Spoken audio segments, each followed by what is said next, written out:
یہ امریکہ کی اس پورے معاملے کے اندر جو رد عمل ہے، بیکاز اس سے پہلے ملیحہ لودھی صاحبہ بھی یہ کہہ چکی ہیں کہ جو اس پورے معاملے کو کس طرح سے ڈی ایسکلیٹ کرنا ہے، اس کا کوئی حل نکالنا ہے، تو سب کنجی جو ہے وہ اس وقت صرف اور صرف امریکہ کے ہاتھ میں. اس پہ امریکہ کا ابھی تک رد عمل آیا کیا ہے؟ امریکی صدر جو بائیڈن کیا کہتے ہیں؟ وہ یہ کہتے ہیں کہ ایران اور اس کے اتحادیوں سے لاحق خطرات کے خلاف اسرائیل کی سلامتی کے لیے وہ پرعزم ہے. یعنی امریکہ اگین نو سرپرائزز، اسرائیل کے ساتھ وہ کھڑے ہوئے ہیں. امریکہ اسرائیل کے دفاع کے لیے وقف ہے، ہم ہر قیمت پر اسرائیل کا ساتھ دیں گے. اس سٹیٹمنٹ کے بعد امریکہ کے اندر سے آوازیں اٹھ رہی ہیں کہ جتنا امریکہ کے اپنے دفاع کے ساتھ کمٹمنٹ جو دکھانے کی ضرورت ہے، اس سے زیادہ اسرائیل کے دفاع کے لیے کمٹمنٹ دکھائی جا رہی ہے. اقوام متحدہ کا اس پہ کیا رد عمل آیا ہے؟ اقوام متحدہ جس کی ہر قرارداد کو مکمل طور پہ یکسر مسترد کرتا آیا ہے، اسرائیل اب جب خود کے اوپر ایک ان کو ایسی صورتحال کا سامنا کرنا پڑا ہے اگریشن کا، تو وہ سب سے پہلے اسی اقوام متحدہ کے پاس گئے. اور اقوام متحدہ کے سیکرٹری جنرل انٹونیو گوترس نے اس موقع پہ کہا ہے کہ اسرائیل پر ایرانی حملے کی مذمت کرتے ہیں. فریقین سے کشیدگی نہ بڑھانے پر انہوں نے زور بھی دیا ہے. اقوام متحدہ ایک ٹوٹھ لیس آرگنائزیشن ضرور ہے، وہاں پر چلا گیا اسرائیل، جبکہ خود گزشتہ کئی مہینوں سے ان کی تمام قراردادوں کو یکسر مسترد وہ کر رہے ہیں. بات کریں گے، ہمارے ساتھ جہانزیب علی صاحب موجود ہیں، نمائندہ خصوصی ہیں ایئر وائی کے. وہاں پہ ہم دیکھتے ہیں کہ وائٹ ہاؤس کی جو پریس بریفنگز ہیں وہاں پہ بھی موجود ہوتے ہیں. کیا سوچ رہی ہے وہاں پر اس وقت بائیڈن گورنمنٹ؟ ایک الیکشن کا سال ہے، ری الیکٹ بھی ہونا ہے. اگر ایک کرائسس بڑھتا ہے، تیل کی قیمتیں بڑھتی ہیں، تو اس کا ڈائریکٹ اثر وہاں پہ الیکشن کیمپین کے اندر پڑے گا. تو بہت ساری ڈومیسٹک اور فورن پالیسی سب کو ساتھ دیکھ کر الیکشن ایئر میں کس طریقے سے امریکہ کے اندر اس حوالے سے پبلک اوپینین کیا ہے، اس پہ بات کریں گے. بہت شکریہ جہانزیب صاحب. آپ کو آواز آ رہی؟ جی بالکل. جی جہانزیب، ابھی یہ سٹیٹمنٹ آئی ہے بائیڈن صاحب کی طرف سے، لیکن اس پورے اگر پرابلم کے اگر ہم بات کریں تو اس کو حل کی کنجی تو امریکہ کے ہاتھ میں ہی ہے.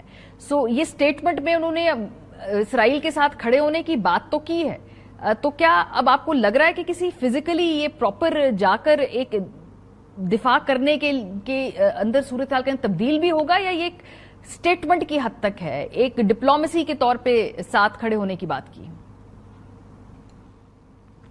دیکھیے ماریہ، یہ جو کچھ بھی ہوا گزشتہ روز، یہ سب کے لیے ایک امتحان تھا، سب کا ٹیسٹ تھا. یہ اسرائیل کا بھی امتحان تھا، اس کی ڈیفنس کیپیبلٹیز کا، کیونکہ 7 اکتوبر کو جو حماس کی جانب سے حملہ کیا گیا، اس کے بعد بہت زیادہ عوامی رد عمل دیکھنے میں آئے. اسرائیل میں کافی کرٹیسائز کیا جا رہا ہے نیتن یاہو کی حکومت کو کہ کیسے اتنا بڑا حملہ ہوا، وہ اس کو ناکام کیوں نہیں بنایا گیا. تو اسرائیل کی اپنی ساکھ کا مسئلہ تھا، اسرائیل کے اتحادیوں کو ٹیسٹ کرنے کا مسئلہ تھا کہ بھائی وہ ان کے ساتھ کھڑے ہیں یا نہیں کھڑے.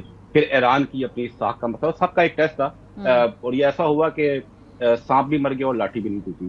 اور یہ بڑے ہی کوآرڈینیٹڈ اٹیکس تھے. 72 گھنٹے پہلے ایرانی قیادت نے اتحادیوں کو بتا دیا تھا کہ بھائی ہم اس وقت پر اور اس موقع کے اوپر یہ حملے کرنے جا رہے ہیں. یہاں تک بتا دیا گیا تھا کہ یہ سارے حملے ایران، عراق اور یمن سے کیے جائیں گے، اور کوآرڈینیٹس تک بھی فراہم کر دی گئے تھے کچھ جو امریکن میڈیا کے اندر بات ہوگی، تاکہ بھئی ہم یہ آ رہی ہیں چیزیں ہماری، آپ نے ان کو ناکام بنانا تو بنا لیں. اچھا، اب معاملہ یہ ہے کہ اسرائیل کے اتحادیوں کا یہ بڑا امتحان تھا، کیونکہ اسرائیل کے جتنے بھی اتحادی ہیں اس میں امریکہ ہے، برطانیہ ہے، فرانس ہے، کینیڈا ہے، بیلجیم ہے، یورپ کے اور دیگر ممالک ہیں. وہ ہیومینٹیرین کرائسس جو اس وقت ہے غازہ کے اندر، اس پر اسرائیل کو شدید تنقید کا نشانہ بنا رہے ہیں. یہاں تک کہ کینیڈا اور بیلجیم میں تو جو آرمز ڈیل تھی، جو اسلحہ فراہم کرنا تھا اسرائیل کو، وہ تمام ڈیلز بھی کینسل کر چکا ہے. صدر بائیڈن روزانہ کی بنیاد پر نیتن یاہو کو جو ہے وہ ان پر تنقید کرتے ہیں. یہاں تک کہ ایک کال کے اندر انہوں نے تو گندے گندے القاب سے پکارا تھا نیتن یاہو کو، جس کی خبریں بھی سامنے آئی تھی. ساتھ ساتھ جو سینٹ کے میجورٹی لیڈر ہیں چک شومر، جو کہ خود بھی ایک یہودی ہیں، انہوں نے فلور پر کھڑے ہو کر یہ کہا کہ نیتن یاہو کی قیادت کو تبدیل کرنے کا وقت آ گیا ہے اور امریکہ کو اس بارے سے اپنا کردار ادا کرنا پڑے گا. تو یہ ایک ٹیسٹ تھا کہ جو اتنی تنقید کی جا رہی ہے نیتن یاہو کی حکومت پہ کہ اگر کوئی اس طرح کا معاملہ ہوتا ہے کہ کیا اتحادی اس کے ساتھ کھڑے ہوں گے، تو سب نے دکھا دیا کہ بالکل وہ ان کے ساتھ کھڑے ہیں. کیونکہ ان ڈرونز کو، ان میزائلز کو ناکام بنانے کے لیے اردن نے بھی اپنا کردار ادا کیا، فرانس نے بھی چند ڈرونز گرائے، برطانیہ کے فائٹر جیٹس نے بھی اس میں حصہ لیا، امریکی بحری بیڑا جو خطے میں موجود ہے بہت بڑا، اس نے بھی ان حملوں کو ناکام بنانے کے لیے اپنا کردار ادا کیا. تو سب اپنے اپنے کام کر کے واپس گھروں کو چلے گئے. اور یہاں تک کہ آپ یہ دیکھیے کہ ابھی تک یہ ڈرونز جو ہے اسرائیل پہنچے بھی نہیں تھے اس کی فضائی حدود کے اندر.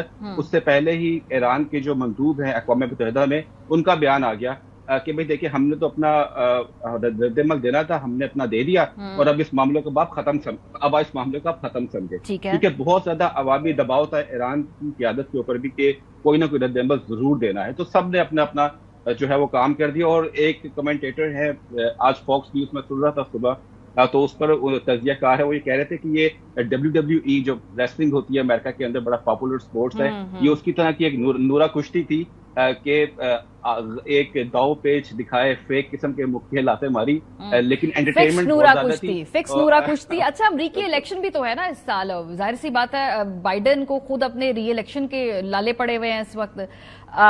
ایک ڈومیسٹک پالیسی ہے, اس میں ایک بڑا کردار ہے اس پوری جنگ کے نتیجے میں, ایک پبلک اوپینین بھی اس کو بھی شیپ ہوتا ہوا ہم دیکھ رہے ہیں. سو اس خطے میں اگر ہم دیکھیں کہ ایسکلیشن بڑھتی ہے تو تیل کی قیمتیں اوپر چڑھی جائیں گی, تو یہ الیکشن کو افیکٹ کر رہا ہے وہاں پہ کیا جو پبلک سینٹیمنٹ ہے اس پورے جو اسرائیل اور غزہ کے معاملے کی وجہ سے آپ سوئے ہوتے دیکھ رہے ہیں؟ کیا ڈیموکریٹس کو لگ رہا ہے وہ مشکل میں پڑ جائیں گے؟ یہ ہینڈ فل ہیں. دیکھیں ایک طرف رشیا یوکرین کی سچویشن ہے, پھر اب یہ اسرائیل غزہ کی سچویشن سامنے آ گئی ہے. تو پہلے ہی اتنی زیادہ چیزیں ہے اس بائیڈن انتظامیہ کے لیے کہ وہ انہی سے جو ہے چھڑا ہے. کانگریس کے اندر اور تھنک ٹینکس کے اندر کہ اب یوکرین کو جو امداد جاری ہے اس میں کافی مخالفت سامنے آ رہی ہے کہ اتنے اربوں ڈالر سے ان کو اسلحہ ان کی ملی جاری ہے. تو کئی طبقہ بڑا موجود ہے, وہ کہہ رہے ہیں کہ بھائی اتنا آپ وہاں پر جو امداد کرنے کیا اس کی چیز کی کوئی گارنٹی ہے کہ اس کو جو ہے آپ یوکرین کے شکل بتا پائیں گے. پھر یہ بھی پریشر ہے یورپ کس طریقے سے اس کی مدد کر رہا ہے, کیا یورپ بھی اسی طرح یوکرین کی مدد کر رہا ہے جس طرح امریکہ کر رہا ہے. صدر ٹرمپ جو ہیں اس والے سے بہت زیادہ تنقید کا نشانہ بناتے ہیں.